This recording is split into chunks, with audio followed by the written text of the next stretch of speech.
Hi friends, welcome. ഇന്ന് കുഞ്ഞു മനസ്സിൻ്റെ ചെറിയ കുഞ്ഞു ചിന്താഗതികൾ കാട്ടിത്തരാം കേട്ടോ.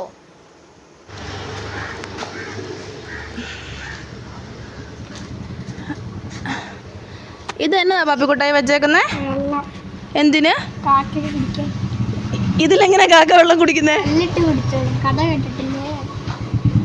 ഏത് കാര്യത്തിനാണെങ്കിലും ചേട്ടനെ സപ്പോർട്ട് ചെയ്യാൻ ഒരു അനിയനും. അതെ, അന്ന് ഞാൻ നമ്മളെ വെള്ളം വെച്ചെന്നറിയാവോ?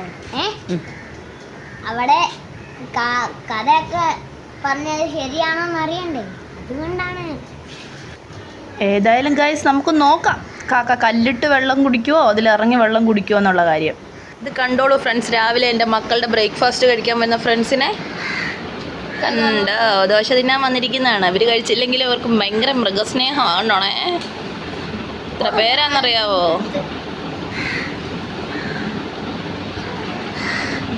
ആഹാരം കഴിച്ചാലല്ലേ വെള്ളം കുടിക്കാൻ പറ്റുള്ളൂ. അതുകൊണ്ട് കാക്കയ്ക്ക് ആഹാരം കൊടുക്കുന്ന മക്കളും. പിന്നെ ഇവൻ ഈ കാക്കയ്ക്ക് കൊടുക്കുന്ന ഉത്സാഹം അവൻ്റെ ഭക്ഷണ കാര്യത്തിൽ കണ്ടിരുന്നെങ്കിൽ എൻ്റെ പൊന്നോ. പിന്നെ ഒരു കാര്യം, പണ്ടൊക്കെ കാക്കനെയും പൂച്ചേനെയൊക്കെ നമ്മൾ നോക്കുമായിരുന്നു. നമ്മുടെ തൊടിയിലേക്ക് ഒന്ന് വന്നിരുന്ന പിള്ളേർക്ക് ആഹാരം കൊടുക്കാമായിരുന്നെന്ന്.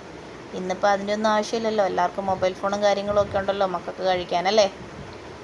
കാക്കയുടെ കാര്യം കഴിഞ്ഞ് പോയി. അപ്പോൾ നമുക്കൊരു കോഫിയൊക്കെ കുടിച്ച് നോക്കാം. പിന്നെ ഈ കാക്കേനെ എല്ലാവരും ഒന്ന് ശ്രദ്ധിക്കണം കേട്ടോ. കാലം മാറുന്നതിനനുസരിച്ച് മൃഗങ്ങളും മാറുമെന്നുള്ളതാണ്. അപ്പം മനുഷ്യരും എല്ലാവർക്കും സ്വന്തം കാര്യമല്ലേ. ഒരു സെൽഫിഷ് മൈൻഡ്. അതുപോലെ അത് നോക്കി, അത് വെള്ളം കുടി കഴിഞ്ഞു, ബാക്കി വെള്ളം കമഴ്ത്തി കളഞ്ഞ് പാത്രവും കളഞ്ഞിട്ട് അത് പോയി.